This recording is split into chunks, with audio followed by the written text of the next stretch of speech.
It's your boy TJ on the DK and Tree podcast, and we're back at it again. And apparently, the NFL is too. Um, boy, oh boy, oh boy. I hope everybody's doing well today. I hope everybody's having a great day so far. It's 6 o'clock Eastern time, so I'm pretty sure some of y'all are on the commute heading home, or not, if not home already. So if so, hope the traffic did you some good. Um, so we got a lot of things to talk about today, man. Boy, oh boy. There were some rule changes that were made. There were some signings that we got to cover. And boy, oh boy. Boy, oh boy. Do we have to talk about Dak and the Cowboys? Oh man, oh man. But we have to. Okay, so let's start. Let's start with these rule changes, man. Okay, so so the NFL decided that they were going to ban the hip drop tackle. I just want to put this in a perspective for everybody. 2 seasons ago, did anybody know a single thing about a hip drop tackle? Anyone?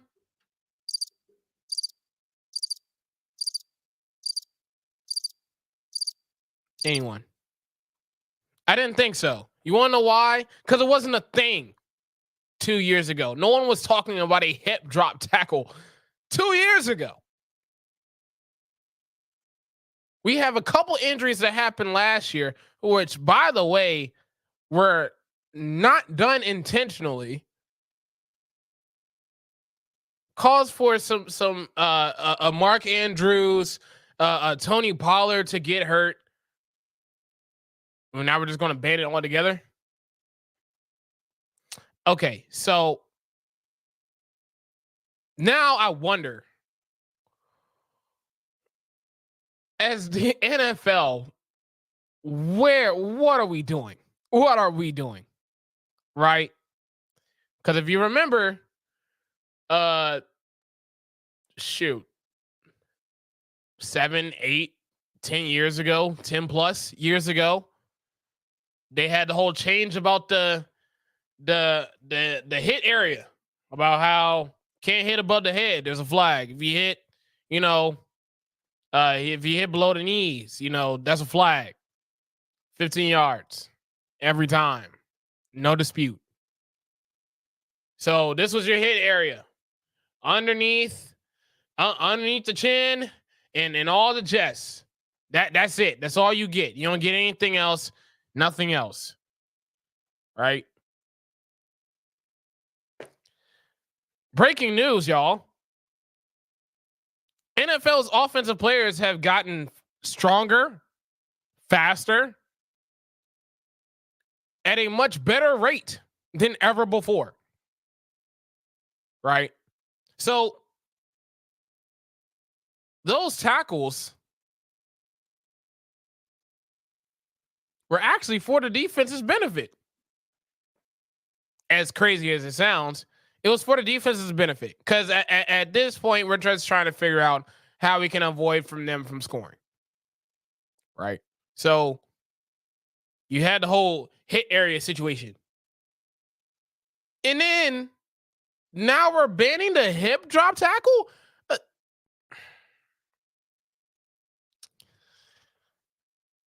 A move that the NFL as a whole, I want y'all to understand that when they said it was banned, it made it sound like it was like whoever did this type of tackle was intentional, like was literally like doing it on purpose to to try to bring someone down, bring an offensive player down, and purposely swing all of their body weight with momentum and have the body weight land on their knees or on their legs on purpose. Seriously?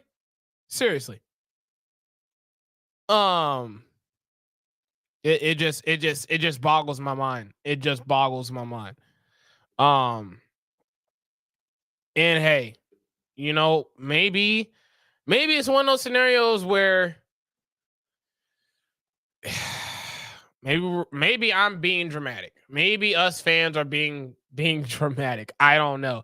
This seems just right though. I ain't gonna lie. Because how are you supposed to tackle?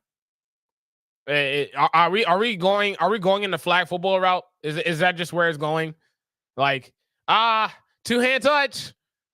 You know, touch the jersey. That's it. Like, come on, man. Come on, stop it. So that's just mind-boggling to me that became a thing. And you had a lot of people commenting about it, about how much of a disgrace it is, because it is. There's no other way to put it.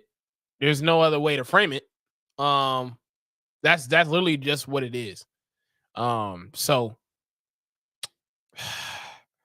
you gotta wait and see how bad it is, because it will be bad. I'm gonna tell y'all right now. Because tackling was already an issue before this.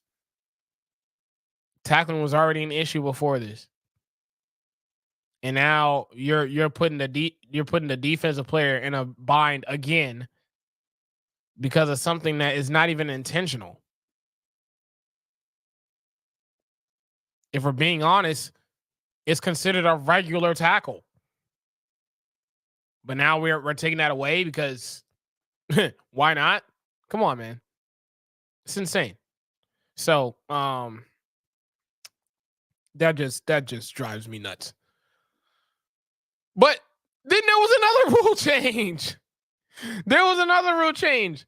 And this one, when I saw this, I was like, okay, this is, what are we doing? So they changed the kickoff again, where the kicking team and the receiving team are basically the blockers between the two are basically 5 yards within each other. And the blocking doesn't start until the kick returner,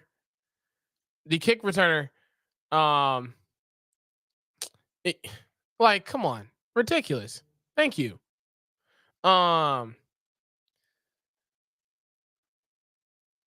The blocking doesn't start until the return man starts running down the field. Now, maybe this is something where I need to just sit back and watch and see how this actually goes. But if I am on the field,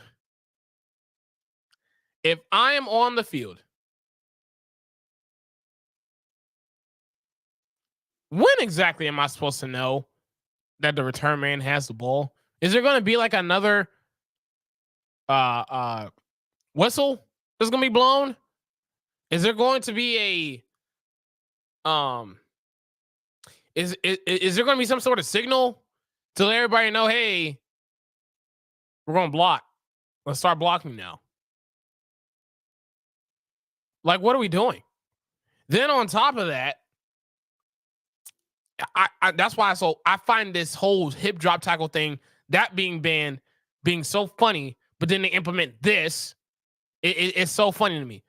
So the reason why the kickoff situation throws me off is because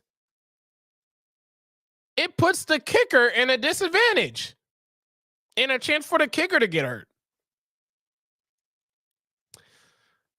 The same kickers that for some teams, if not a lot of teams, only have one on the roster. Maybe two if they're lucky. So that kicker, that punter, because there's been some scenarios over the past couple seasons where kickers have gotten hurt and have missed significant time, and then you had the replacement kicker that they signed off the street, the punter they signed off the street, try to fill in for that spot. It's happened before. So now basically what you're saying is that it's going to be a turnstile full of that too. Because the kickers are at a disadvantage. All it takes is one block. Take them little scrawny selves off the field, and that's it. There's nothing that no one can do about that. But just ignore that, because all the player health and safety is going towards the hip drop tackle issue. Really? So we have the kickoff. That's just I can't believe that this is actually a thing. And by the way, that rule came from what they're doing in the XFL/USFL, which is now the UFL. That they had a that's their rule that they've implemented since the iteration of that rebranding, I guess you could say. Right. So it's one of those things where, yet again, we're going to have to wait and see just how bad it will be, because I posted this on my personal story on Instagram, which is __ terrific Tom. You see my face, you'll know it's me. You'll see me there. I posted on the story. I said, all right, so now all this tells me is that we're about to have NBA scores, but in the NFL. Like, seriously, it wouldn't shock me if we have a final score of come on, give me a random NBA score. 96-88. Oh, it's one of the most high-scoring games we've ever seen. Of course. Because the defense can't do anything. What can the defense do? What can't the offense do? I think that's a much better question. We're going to be having high-scoring game after high-scoring game and high-scoring game after high-scoring game for the sake of having a high-scoring game. That's what it looks like it's going to be. And I was joking when I posted it on my story, but it wouldn't shock me if that actually ends up being the case this year. It wouldn't shock me at all. It would not shock me at all if we see a final score in the 80s, in the 90s, talking about, oh, this is great. I've never seen so many points put on the board in my life. Yeah. What a surprise. So I ain't gonna lie, NFL, y'all. I don't know what to say anymore when it comes to them, man. Like they are making certain decisions that I'm just trying to figure out why. Like why do it? Why do this stuff? But let's wait and see how bad it is, because that's exactly where it's headed. We had a couple huge signings today. Well, not today. Well, one today. One from a couple days ago. And I want to talk about L'Jarius Sneed getting signed in a sign and trade with the Tennessee Titans. The Titans paid L'Jarius Sneed a 4-year, $76 million deal. Now, I don't know about you, but when I shared this news with Davis, co-host on the show. Love you, man. Hope you're enjoying wherever you're at these days. I know you're flying around somewhere.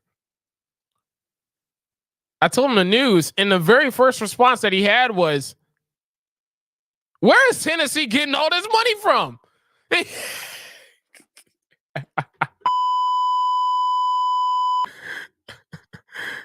And I couldn't help but laugh because that was the first thing that came to mind too. Where is Tennessee getting all this money from? Where is it coming from? 92 mil to Calvin Ridley. 70 mil to L'Jarius Sneed. Like my God, it's unbelievable what Tennessee is doing right now, and it has me thinking, what is the Titans going to get in L'Jarius Sneed? What are they getting in L'Jarius Sneed? And I had to take the time out to point out his stats from last year. He had 3 interceptions, 2 sacks, and he had 41. No, I'm sorry. I'm reading the wrong stuff. Jeez Louise. Forgive me. 2 picks, 1 fumble recovery, 78 total tackles. So for me, I'm seeing that, and that's just from this past year. The reason why that stat line is the way it is because, believe it or not, the opposing quarterbacks do not like throwing his way. They do not like throwing his way. And he has made it to where he can take one side of the field by himself. He's gotten into that upper echelon of corners. Quietly, by the way, which has been very impressive. So Tennessee has Tony Pollard, Calvin Ridley, L'Jarius Sneed, with a lottery pick in this year's draft as well. And I don't know what their draft capital is right now. But I'll tell you this. The fact that Tennessee is making these moves is very interesting. Because this was a team last year who, sheesh, at one point, we just thought that they were just going to get the number 1 pick because that's just how bad it was going to be. The amount of injuries that was going on in Tennessee, the issues that was going on at quarterback with Tannehill and Will Levis, and then, Malik Willis. That was a whole thing. That was a whole conversation during the year. And you had all this going on last year. Was not a great year for Tennessee. You get rid of Mike Vrabel. You bring in Callahan at head coach that came from Cincinnati as when he was an offensive coordinator there. And now you're bringing in all these pieces. So similar to what I've said last week about the Steelers, I'm curious as to what this message, what the Tennessee Titans are sending in terms of a message standpoint to the league or to the team itself.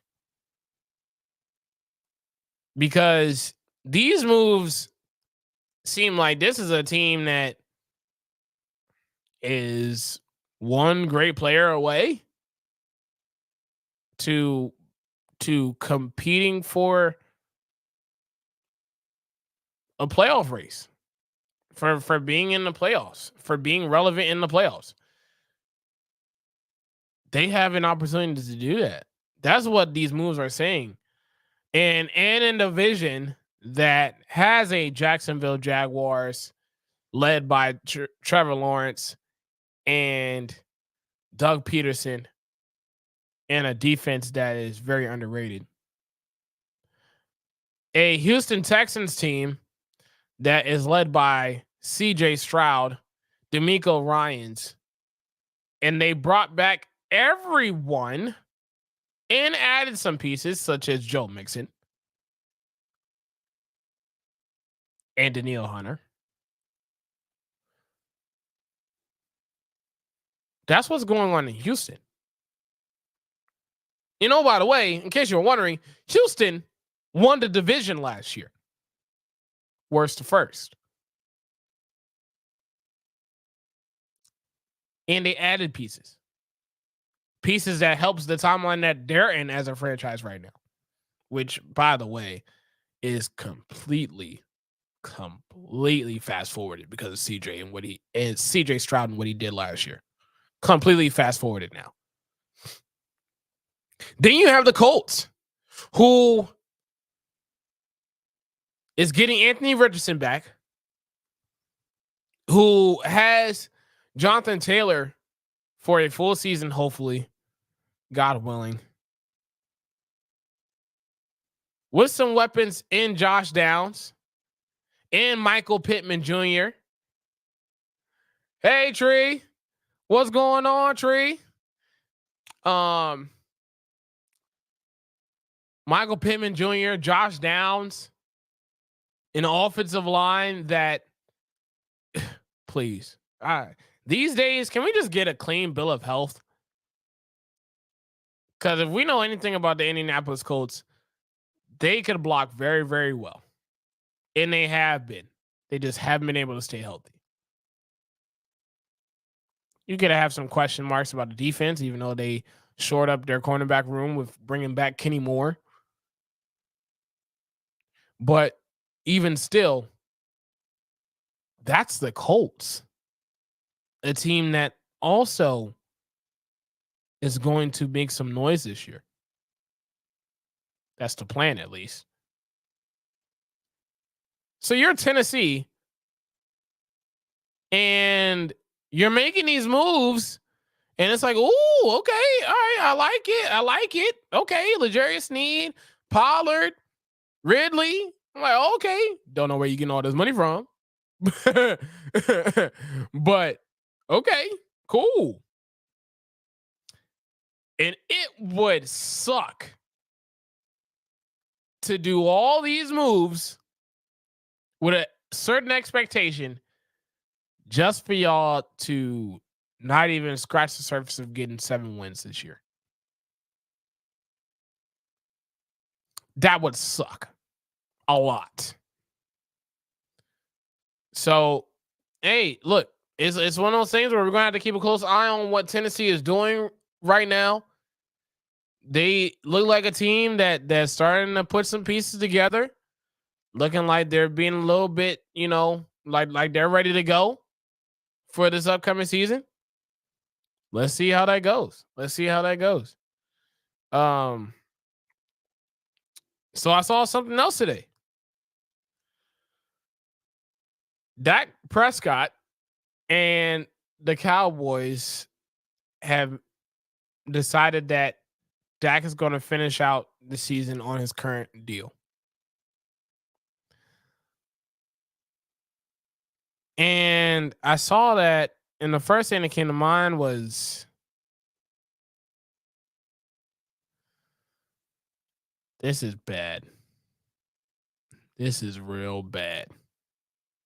Which, as an Eagles fan, this is by far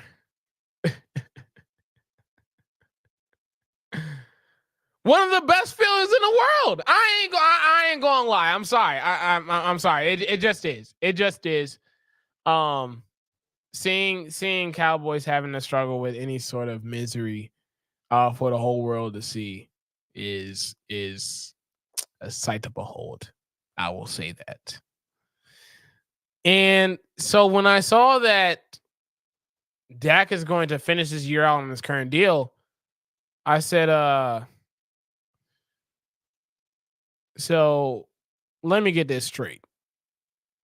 Dallas did absolutely nothing all off season, all free agency. I'm sorry,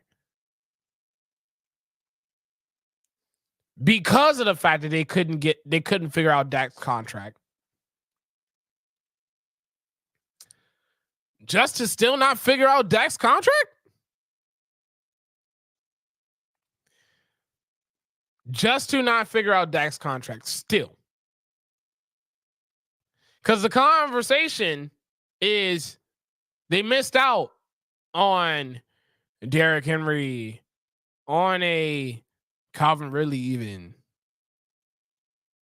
names like that. Because, hey, we're still trying to figure out Dak's deal. All right. Which, by the way, is pretty insane when you think about it, because Dak, the asking price for Dak is $60 million.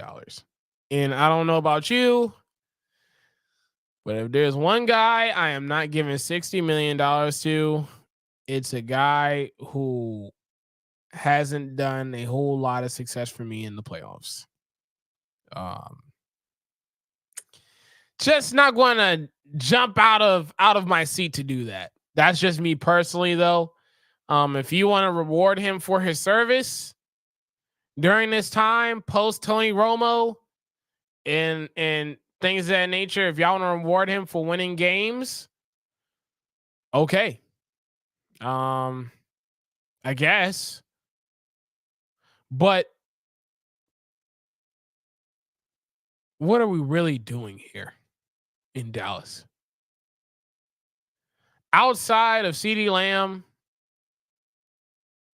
there's no one on the receiving core. You might address that in the draft. Oh, wait. You're not going to be able to address that in the draft. Or maybe you do, but you're not going to get the full. You're not going to really get the top of the top. You want to know why? Because Dallas don't have a whole lot of great draft capital this year also, which is a concern. Because that was the only caveat that I had for Dallas was, hey, you know what? Maybe they're not doing all these moves in free agency because they're going to address a lot of those issues in the draft. Then I looked to see how many draft picks they have for this year, and I was like, they don't have a lot. So not only do you miss out on key free agents that could help your roster be better than it was before. And by the way, there's still some guys that still haven't been picked up yet that I haven't seen a word about them talking to Dallas. How about one that was on your roster last year, Stephon Gilmore? Haven't heard a word about him even coming back to Dallas. Not a single word. And so when you're looking at that and you're hearing this, it's like, okay, so we got past free agency. And we didn't do much because of Dak's contract and them trying to figure out that situation. We're kind of in the final stages of free agency, like the hyper free agency right now, if we're being totally honest. There's still some guys left that haven't been signed. They're not the top of the top in this free agent class, unfortunately. So couldn't do much because of Dak's contract. And that's why you couldn't get key free agents on your roster. And now y'all really can't get a deal done? Like at all? At all. And then, like I said before, the caveat is, hey, we don't have to worry about this because we got some picks in the draft. We're going to be fine. But you don't have a whole lot of picks to choose from in the draft. So I asked Dallas Cowboys front office, what is going on? I ain't gonna lie, because the way that this is going, it already looked from the outside looking in that this was going to be a rough year for Dallas Cowboys on this upcoming season. It's looking like it's going from bad to worst. Bad to worse. So, I mean, and the thing with Dak is, again, if you want to reward him for winning games, if you want to reward him for what he's been able to do post Tony Romo, if you're gonna reward him from that, go ahead. $60 million is not my price range whatsoever. But hey, if that's what y'all want to do, by all means, go for it. But now, this leads to another point that I thought about too. Because y'all decided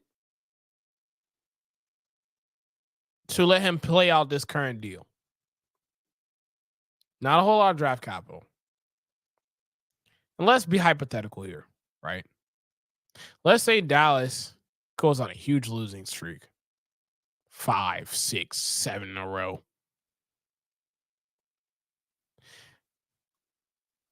Then you got the fan base involved now. A fan base who, by the way, was already talking about, can't stand Dak. We can have anybody else but Dak. Don't like Dak. Dak this, Dak that. All this other stuff. Year in and year out, by the way. As Davis will tell you, Dak's not the answer. All this other stuff. This is the noise that everyone has said when it comes to Dak Prescott as the Dallas Cowboys quarterback. You have that losing streak. You pull Dak. I hope you don't think that come this offseason, the following offseason, that there's going to be a market for him. A huge one, because it won't be. If you think you're going to try to trade him before that June or July 1st mark of having to pay him, it ain't happening, Chief. I'm sorry. It's not happening. Not for Dak. Not for Dak. Which really sucks because I think Dak is I feel like any Cowboys quarterback, and I don't feel bad for them per se. Sorry, not sorry. But it's almost like a Dallas Cowboys quarterback cannot catch a break. Every single year, they either do really, really well and no one believes that they'll go further than what they already have, or they don't, and then everybody wants to get rid of them the following year. You like it, I love it. You like it, I love it.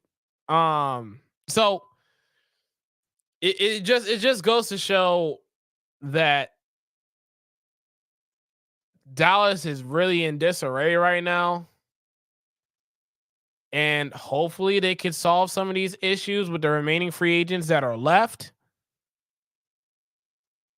Well, not hopefully for me, but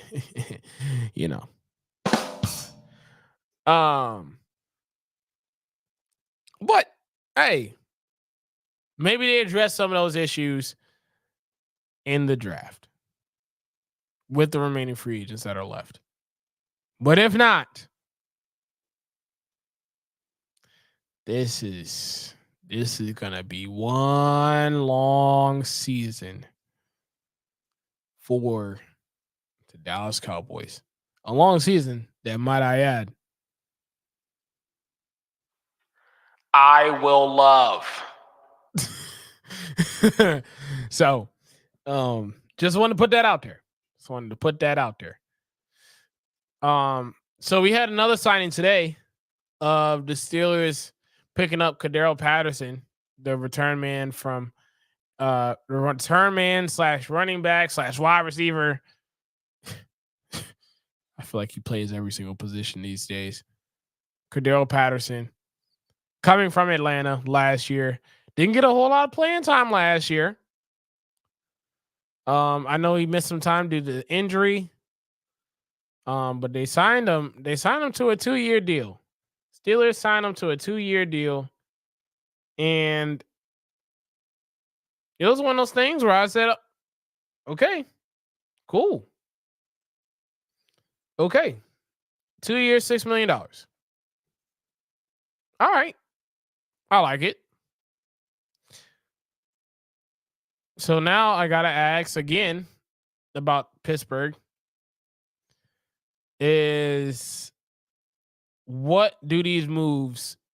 What are you telling your fan base with this move? Because to me, on the outside looking in, what this move means to me is that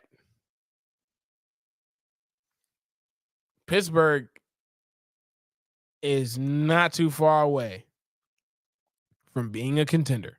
And I'm not talking about a French playoff team like they've been the past couple of years. They're making moves like we for sure have a top 10 roster. And now we're just putting in a lot of plug and play. Cordarrelle here. Russ here. Justin here. Like, that's basically what these moves are telling me. And like I've said last week, and I'll say it again, if you do not get it done with the moves that y'all are making,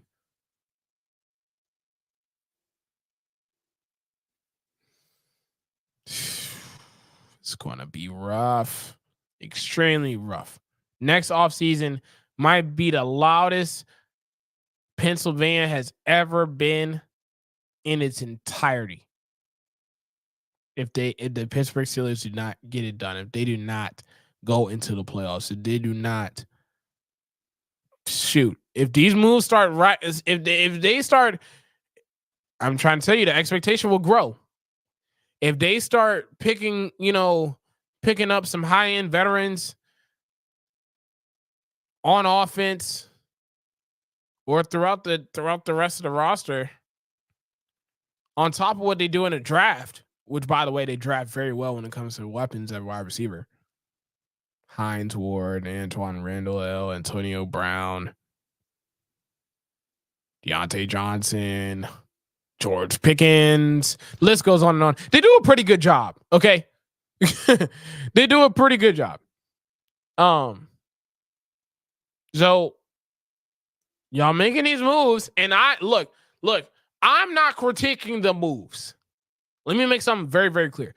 I'm not critiquing the moves itself. What I am ultimately asking is, what are these moves what is the message of these moves supposed to send to your fan base, to the team? Because the message I just mentioned implies that we're going to win at least one playoff game. We're going there is no if, there's no if we have these different scenarios, then we might make it in, we might squeak in there. No. The moves that y'all are currently making are signs that y'all ready for postseason football. Which is fine. If y'all really believe, if the Pittsburgh Steelers front office really believe that that's the timeline that they are on, then go for it. Totally fine. Just know that if y'all do not get the job done, there's going to be a lot of noise. A lot of noise that you would have wished never existed. And then you're going to try to I could already see it now. There's going to like if they go on a losing streak, I can already hear it now. Oh, they're going back at the fans. Oh, the fans aren't loyal. The fans aren't this. The fans aren't that. Oh no. Fans are justified. The fans are justified.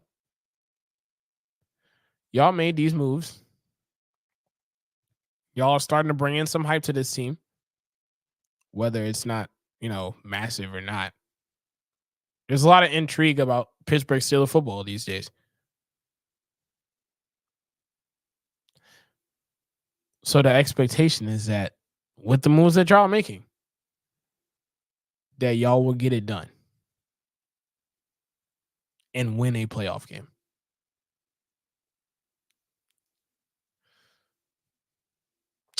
So that is my only thing with what Pittsburgh is doing.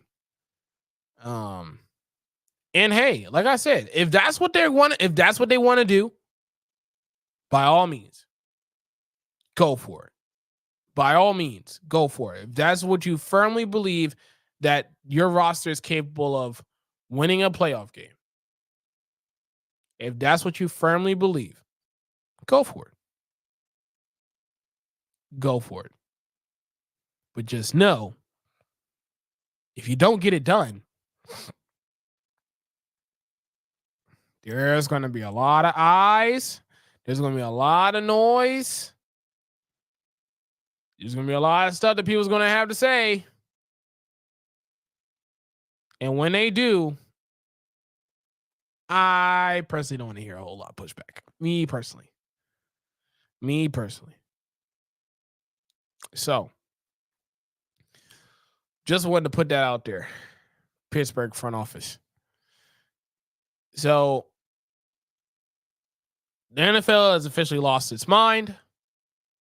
Dallas has lost its mind.